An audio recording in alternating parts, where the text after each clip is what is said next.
आज हम डिस्कस करेंगे काइंड्स ऑफ सेलुलर रिस्पायरेशन के बारे में। और अगर हम अपने टाइटल में बात कर लें सबसे पहले सेलुलर रिस्पायरेशन की, तो सेलुलर रिस्पायरेशन वो प्रोसेस है जिसके ज़रिए से सेल एनर्जी लेते हैं।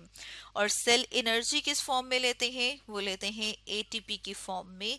और क्योंकि हमने ये डिस्कस करना है कि जो सेलुलर रिस्पायरेशन है उसकी कितनी काइंड्स हैं, तो उसको हम देख लेते हैं कि सेलुलर रिस्पायरेशन जो है उसकी दो काइंड्स होती हैं। उनको वन बाय वन हम अपने सामने ले आते हैं। एक जो है उसे कहा जाता है एरोबिक रिस्पायरेशन, और जो दूसरी है उसे कहा जाता है एन एरोबिक रिस्पायरेशन। जैसे कि यहाँ पर हम अपने सामने ले आए हैं, हम देख रहे हैं कि ये क्या है, ये दो टाइप्स हैं सेलुलर रिस्पायरेशन की।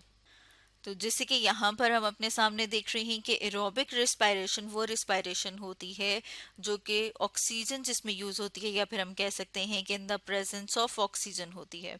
और इसके रिजल्ट में काफ़ी सारी एनर्जी मिलती है। और एनर्जी जो एटीपी की फॉर्म में मिल रही है, अगर हम उसका नंबर देखें कि कितने एटीपी मिलते हैं, तो 36 एटीपी मिलते हैं एरोबिक सेलुलर रिस्पायरेशन के रिजल्ट में। लेकिन जब हम देखते हैं एन एरोबिक सेलुलर रिस्पायरेशन को, तो हम देखते हैं कि वो कब होती है, जब ऑक्सीजन मौजूद ना हो, यानी ऑक्सीजन की एब्सेंस में होती है। या फिर हम ये कह सकते हैं कि ये ऑक्सीजन को यूज नहीं करते जब इसने ब्रेक डाउन करना होता है ऑर्गेनिक फूड मॉलिक्यूल का। और साथ में अगर हम देखें कि इसमें कितनी एनर्जी प्रोड्यूस होती है, तो हम देखते हैं कि इसमें 2 एटीपी प्रोड्यूस हो रहे हैं। यानी कि जो एरोबिक रिस्पायरेशन है उसमें काफ़ी एनर्जी प्रोड्यूस होती है, लेकिन जो एनएरोबिक रिस्पायरेशन है उसमें हम देख रहे हैं कि इतनी एनर्जी प्रोड्यूस नहीं होती है। साथ में अगर हम ऑर्गेनिक मॉलिक्यूल की बात करें कि वो कौन सा वाला ऑर्गेनिक मॉलिक्यूल है जिसका ब्रेकडाउन किया जाता है, और जब ब्रेकडाउन किया जाता है तो फिर उसके रिजल्ट में क्या होती है, उसके रिजल्ट में एनर्जी प्रोड्यूस होती है। तो जो ऑर्गेनिक मॉलिक्यूल जो कि सेलुलर रिस्पायरेशन में ब्रेकडाउन होता है वो है ग्लूकोज। इसलिए ग्लूकोज को रिस्पायरेटरी फ्लूइड भी कहा जाता है। अब अगर हम इसको थोड़ा सा डिटेल में देखें, तो जैसे कि यहाँ पर हम अपने सामने इस चार्ट में देख रहे हैं, इसमें हम देख रहे हैं कि जो ऑर्गेनिक मॉलिक्यूल जिसका ब्रेकडाउन होता है वो कौन सा है, वो ग्लूकोज है।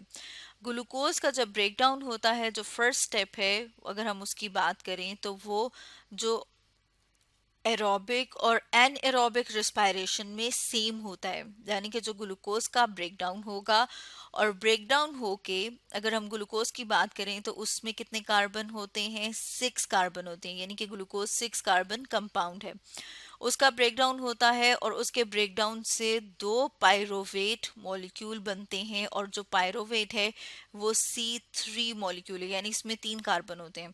तो एक C3 और दूसरा C3 मिलके कितने हो गए, 6 कार्बन। यानी ग्लूकोज के ब्रेकडाउन से दो पायरोवेट मॉलिक्यूल बनते हैं। और ये स्टेप जो है ये सेम होता है, यानी जो ग्लाइकोलिसिस का स्टेप है ये सेम होता है दोनों में, एनारोबिक और एरोबिक रिस्पायरेशन। अब जैसे कि हमने बात की थी और हम यहाँ पर देख रहे हैं, जो ऑक्सीजन अगर मौजूद ना हो तो वो वाली जो है वो कौन सी होती है, वो एनएरोबिक रिस्पायरेशन। और जो ऑक्सीजन की मौजूदगी में होती है उसे कहा जाता है एरोबिक, जैसे कि हमने ऊपर बात की थी। तो अगर हम पहले एनएरोबिक रिस्पायरेशन की बात कर लें, तो उसमें हम देखते हैं कि फर्मेंटेशन होती है, और पायरोवेट जो है वो या तो लैक्टिक एसिड बनाता है या एथनॉल बनाता है। ये डिपेंड करता है कि किस ऑर्गेनिज्म में ये प्रेजेंट है या कौन से सेल में एनारोबिक रिस्पायरेशन हो रही है। तो हम देखते हैं कि लैक्टिक एसिड बनेगा, कार्बन डाइऑक्साइड बनेगी, ये हम एंड प्रोडक्ट देख रहे हैं, और टोटल 2 एटीपी मिलते हैं। या तो फिर क्या बनता है, एथनॉल बनता है, कार्बन डाइऑक्साइड रिलीज होती है और साथ में 2 एटीपी रिलीज होते हैं। अब अगर हम एरोबिक रिस्पायरेशन की बात कर लें, तो एरोबिक जो कि ऑक्सीजन की प्रेजेंस में होती है उसमें फर्दर आगे डिफरेंट स्टेप्स होते हैं। सबसे पहले होती है ऑक्सीडेटिव डीकार्बो ऑक्सिलेशन। उसके बाद जो है वो जो सेकंड हम देखते हैं कि जो फेज आता है, स्टेप है जो सेकंड, वो है क्रेब साइकिल। क्रेब साइकिल के बाद इलेक्ट्रॉन ट्रांसपोर्ट चेन जो है वो स्टेप होता है, और उसके बाद एट द एंड रिजल्ट में क्या मिलता है, टोटल 36 एटीपी मिलते हैं, कार्बन डाइऑक्साइड रिलीज होती है और साथ में वाटर प्रोड्यूस होता है। यानी कि ये वाले जो एंड प्रोडक्ट्स हैं, ये जो अभी हमने यहाँ पर अंडरलाइन किए, ये वाले एंड प्रोडक्ट्स हैं एरोबिक रिस्पायरेशन के।